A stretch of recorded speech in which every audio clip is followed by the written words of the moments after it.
Hello everyone, 12th physics के next lecture में आपका स्वागत है। आज हम एक नया चैप्टर स्टार्ट करने जा रहे हैं, फोर्थ चैप्टर, जिसका नाम है मूविंग चार्जेस एंड मैग्नेटिज्म। इस चैप्टर में क्या है, मैग्नेटिक इफेक्ट्स ऑफ करंट है, करंट की वजह से मैग्नेटिक इफेक्ट्स। अगर हम बात करते हैं मैग्नेटिक फील्ड की, जिस तरह से इलेक्ट्रिक फील्ड था उसी तरह से मैग्नेटिक फील्ड है कि भाई कोई चार्ज जब रेस्ट पे होता है तो उसके चारों ओर इलेक्ट्रिक फील्ड होता है और इलेक्ट्रिक फील्ड जो है ना दूसरे चार्ज के ऊपर फोर्स लगाता है। लेकिन इस चैप्टर में क्या होगा कि जैसे चार्ज मूव कर रहा है, ओरिस्टेड एक साइंटिस्ट है जिसने क्या एक एक्सपेरिमेंट किया जिसमें एक वायर के पास मैग्नेटिक नीडल लेके आया। वो एक वायर के पास, एक करंट कैरिंग वायर के पास मैग्नेटिक नीडल लेकर आया और उसने देखा कि जो वो मैग्नेटिक नीडल थी वो डिफ्लेक्ट हो रही थी। डिफ्लेक्ट का मतलब क्या है कि एक मैग्नेटिक नीडल छोटी चुंबक की तरह होती है।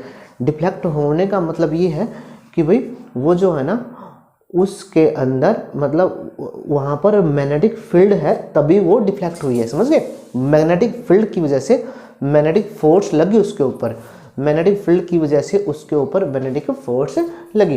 तो इस तरह से अगर हम बात करते हैं इस चैप्टर में क्या होगा कि भाई जब कोई चार्ज कहीं पे मूव कर रहा है तो मतलब कहीं पे इलेक्ट्रिक करंट है तो उस इलेक्ट्रिक करंट की वजह से मैग्नेटिक फील्ड होगा और मैग्नेटिक फील्ड की वजह से मैग्नेटिक फोर्स, जैसे इलेक्ट्रिक फील्ड की वजह से इलेक्ट्रिक फोर्स था, मैग्नेटिक फील्ड की वजह से मैग्नेटिक फोर्स। तो यहाँ पे एक बात और है, हम जो यहाँ पे इस चैप्टर में स्टार्ट कर रहे हैं, हमने पहले वहाँ पर इलेक्ट्रिक फोर्स निकाली थी, उसके बाद पर यूनिट चार्ज जो फोर्स थी वो इलेक्ट्रिक फील्ड इंटेंसिटी। लेकिन इस जगह पर हम पहले फोर्स नहीं निकाल सकते। वैसे मैंने लिख तो दिया यहाँ पर, लेकिन निकाल नहीं सकते, हमें पता होना चाहिए मैग्नेटिक फील्ड के बारे में। तो हम यहाँ पर क्या करेंगे, मैग्नेटिक फील्ड को कंसीडर करेंगे, मैग्नेटिक फील्ड को कंसीडर करके उसकी वजह से फोर्स देखेंगे। फोर्स देखने के बाद फिर हम मैग्नेटिक फील्ड इंडक्शन या फिर मैग्नेटिक फील्ड के बारे में पढ़ेंगे। जैसे देखिए यहाँ पर मान लीजिए बी की नोटेशन होती है, बी क्या है, मैग्नेटिक फील्ड है, स्ट्रेंथ ऑफ मैग्नेटिक फील्ड, जिसको हम मैग्नेटिक फील्ड इंडक्शन बोलते हैं। जैसे इलेक्ट्रिक फील्ड इंटेंसिटी होती है वैसे ही मैग्नेटिक फील्ड इंडक्शन होगी। जिस तरह से ई थी यहाँ पर बी, अब बी की डायरेक्शन मान लीजिए इस तरह से है, along x axis, positive x axis direction है।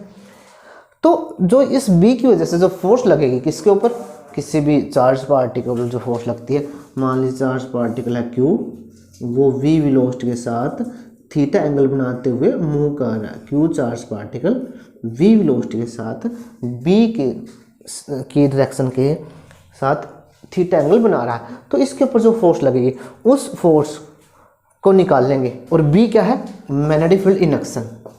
जैसे इलेक्ट्रिक फील्ड इंटेंसिटी थी उसी तरह से मैग्नेटिक फील्ड इंडक्शन है बी। तो बी को हम बाद में पढ़ेंगे, अगले टॉपिक में पढ़ेंगे बी कैसे निकाला जाता है किसी वायर की वजह से। लेकिन यहाँ पर क्या है, पहले देखेंगे कि फोर्स। तो देखा गया अगर at rest, charge at rest है तो उसके ऊपर जो फोर्स लगेगी वो जीरो लगेगी। और अगर चार्ज पैरेलल मूव कर रहा है,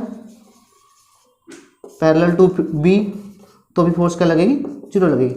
मान लीजिए अगर इस डायरेक्शन में पैरेलल या फिर एंटी पैरेलल भी है तो दोनों केसेस में फोर्स क्या लगेगी, जीरो लगेगी। और क्यों, क्योंकि किन किन फैक्टर्स पे डिपेंड कर रहा है। अगर हमने एंगल देखा, जब एंगल 0 डिग्री है, थीटा जब 0 डिग्री है तो फोर्स जीरो लगी। जैसे जैसे एंगल बढ़ता गया फोर्स की वैल्यू बढ़ती जाएगी। तो यहाँ पर क्या होगा, F is directly proportional to Q। सबसे पहले जो F का मैग्नीट्यूड है वो चार्ज के डायरेक्टली प्रोपोर्शनल है। चार्ज की वैल्यू जितनी ज़्यादा होगी, जो चार्ज है उसकी वैल्यू जितनी ज़्यादा होगी, फोर्स जो है ना उतनी ही ज़्यादा। इसके साथ F is directly proportional to V। V की वैल्यू जितनी ज़्यादा होगी फोर्स की वैल्यू उतनी ज़्यादा। तो यहाँ पर एक चीज़ देखिए, अगर एट रेस्ट है, अगर V की वैल्यू 0 है तो फोर्स क्या हो जाएगा, फोर्स भी 0 हो जाएगा। थर्ड जो पॉइंट है, F is directly proportional to B। B के मैग्नीट्यूड के डायरेक्टली प्रोपोर्शनल है F। और जो चौथा पॉइंट है वो क्या है, F is directly proportional to sine theta के डायरेक्टली प्रोपोर्शनल है। साइन थीटा अगर थीटा 0 है तो थीटा अगर 0 डिग्री है तो साइन 0 होगा। दिस मीन्स फोर्स 0 मतलब पैरेलल, या फिर 180 है तो भी। इन सभी चीज़ों को स्टडी किया गया एक्सपेरिमेंटली कि अगर ये बातें होंगी तो क्या होगा, तो फोर्स 0 होगी। अगर ये बातें होंगी तो फोर्स क्या होगी, 0। इसके साथ अगर हम बात करते हैं आगे, इन सभी को मिला देते हैं, तो F is directly proportional to Q V P sine theta, ये पॉइंट हो गए। और अगर हम देखें यहाँ पे कांस्टेंट आएगा डायरेक्टली प्रोपोर्शनल को हटाने के बाद, के कांस्टेंट, तो के की वैल्यू क्या हो जाती है, 1 होती है। F किसके इक्वल हो जाएगा, Q V B sine theta के इक्वल हो गया। F is equal to Q V B sine theta हो गया। अगर आप यहाँ से देखें साइन थीटा है और जो एंगल है, दोबारा से लिख रहा हूँ मैं यहाँ पर, F इज इक्वल टू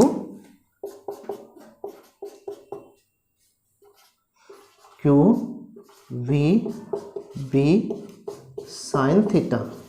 यहाँ पर देखिए क्यू एक स्केलर क्वांटिटी है, वी और बी दोनों वेक्टर क्वांटिटी है। साइन जो थीटा है वो क्या है, वो वी और बी के बीच में एंगल है। तो यहाँ पर क्या हो जाता है, ये चीज़ क्या हो जाएगी,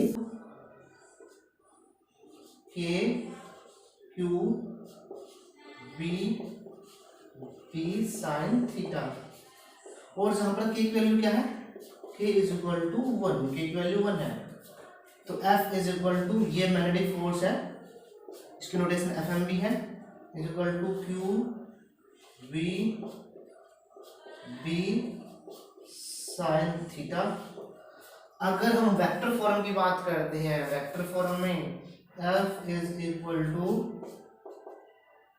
Q into V cross B,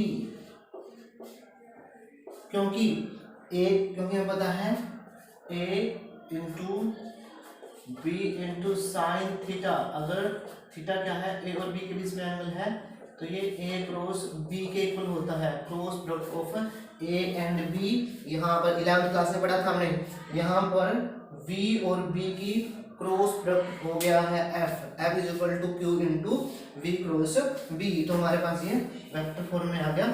और डायरेक्शन जो है ना, direction of F is given by cross product of V and B। इसको हम बाद में डिस्कस करेंगे। डायरेक्शन ऑफ F थोड़ी सी देर बाद हम यहाँ पर इसी लेक्चर में डिस्कस करेंगे। उससे पहले B के बारे में पढ़ते हैं। अभी यहाँ पर आपने एक चीज देखी है कि भाई अगर मान लीजिए यहाँ पर इस डायरेक्शन में भी हो जाता है तो भी फोर्स 0, इस डायरेक्शन में भी हो जाता है तो फोर्स 0। अगर हम ऐसे कर रहे हैं, मान लीजिए बी इस डायरेक्शन में हो जाता है बी, तो फोर्स मैक्सिमम, जब एंगल 90 डिग्री हो, एंगल बढ़ता है तो फोर्स बढ़ता है। इस वजह से साइन थीटा के डायरेक्टली प्रोपोर्शनल है F। ऐसे पता चला बी जितना ज़्यादा कर रहे हैं फोर्स ज़्यादा हो रही है, वी जितना ज़्यादा कर रहे हैं फोर्स ज़्यादा हो रही है, और क्यू जितना ज़्यादा कर रहे हैं फोर्स उतनी ही ज़्यादा हो रही है। हमारे पास F की वैल्यू क्या आ गई, F is equal to Q V B sine theta. Unit की बात करते हैं, यूनिट ऑफ बी, या यूनिट ऑफ बी निकालना चाह रहे हैं हम, यूनिट ऑफ बी। वैसे तो एस आई यूनिट जो है ना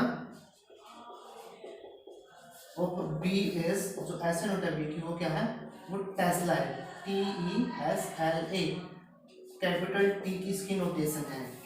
लेकिन अगर हम देखें उसको डिफाइन करें 1 टेस्ला को, या फिर यहाँ पर देखें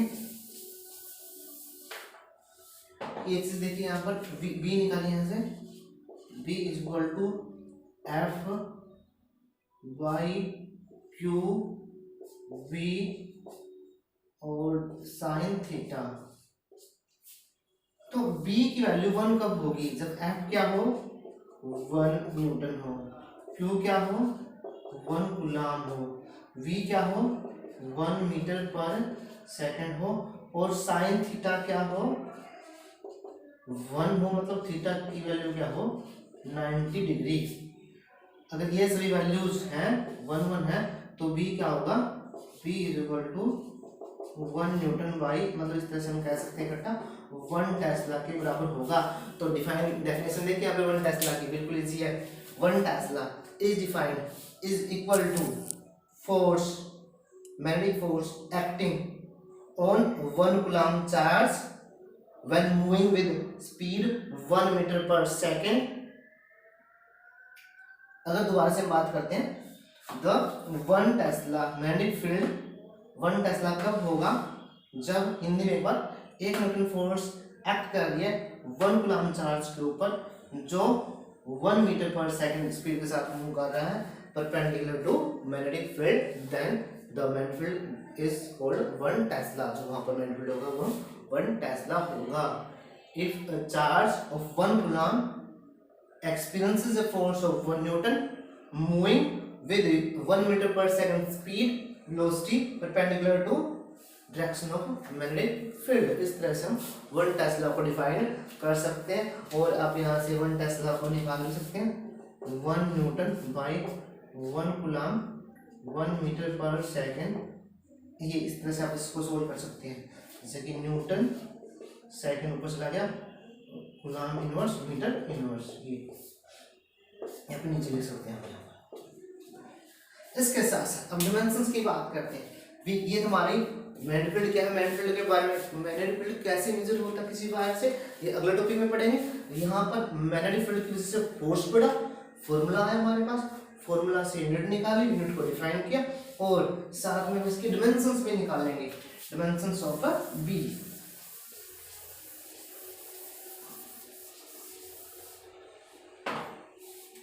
डिमेंशनल फॉर्मूला कह लीजिए, फिर डिमेंशंस कह लीजिए, डिमेंशनल फॉर्मूला। तो मैं बता बी इज इक्वल टू, बिल्कुल इजी है, बी हमारे पास क्या है, F divide by Q V और साइन थीटा। अब एफ की डिमेंशंस क्या होंगी, F is equal m1 l1 t minus 2, हम सबको पता है डिमेंशंस ऑफ एफ। और क्यू की क्या होगी a1 t1 और v की l1 t minus 1। Sine theta dimensionless quantity है, इसकी कोई डिमेंशंस नहीं होती। इसके साथ is equal to m1 as कैसा, l की बात करते हैं l1 और l1, ये तो कट जाएगा। t की बात करते हैं, ये t1 है और t माइनस 1 है, तो ये नीचे नीचे कट गया, a1 रह गया, a माइनस 1 और t माइनस 2 ऐसा कैसे रह गया। This is the dimensional formula of, आप पहले t लिख सकते हैं, t minus 2 a minus 1, dimensional formula for magnetic field. ये था हमारा मैग्नेटिक फील्ड का dimensional formula. Magnetic field induction बोलते हैं, अभी को ध्यान दीजिएगा, magnetic field induction strength of magnetic field. इसके साथ साथ डायरेक्शन की बात करें, direction of magnetic force, direction of, जैसे मैंने बताया था बीच में एक बार,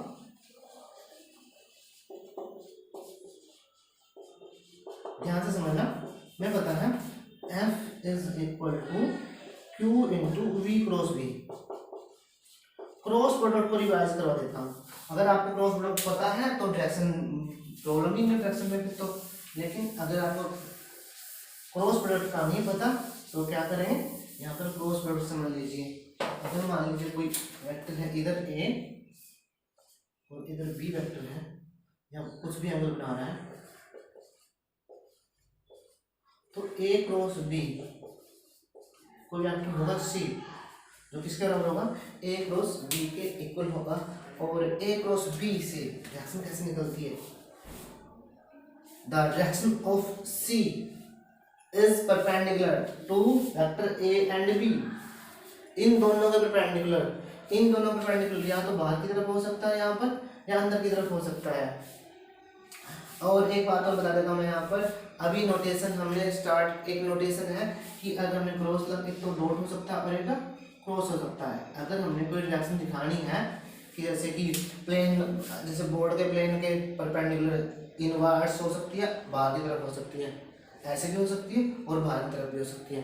तो याद रखना बच्चों, जो क्रॉस है वो इनवर्ड के लिए और जो डॉट है वो आउटवर्ड के लिए नोटेशन होता है। कि अगर हमने यहाँ पर नोट ये इस तरह क्रॉस लगा रखा है और क्या रखा है, ये मैग्नेटिक फील्ड की डायरेक्शन है, तो हम समझेंगे, हमने याद समझना है, यहाँ पर हमने याद रखना है कि क्रॉस का मतलब है अंदर की तरफ है मैग्नेटिक फील्ड की डायरेक्शन, और अगर डॉट है तो आउटवर्ड्स है, बाहर की तरफ है, perpendicular to plane of the paper.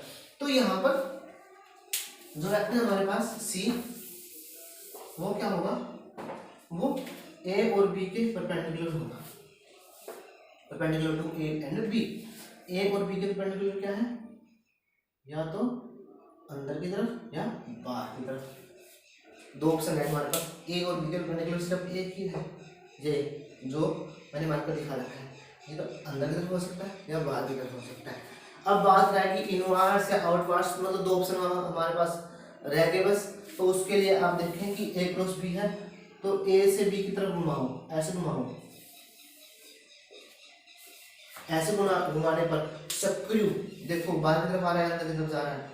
या फिर right hand thumb rule, right hand thumb rule, जैसे घूम रहा है वैसे ही क्या घुमाइए, आपकी उंगलियां घुमाइए और देखिए जो अंगूठा है वो किसकी डायरेक्शन देगा, उस वेक्टर की डायरेक्शन देगा। यहाँ पर सक्रिय घुमा के देख लीजिए, यहाँ पर अगर सक्रिय होता तो बाहर की तरफ आता, अगर ऐसे होता तो अंदर की तरफ जाता।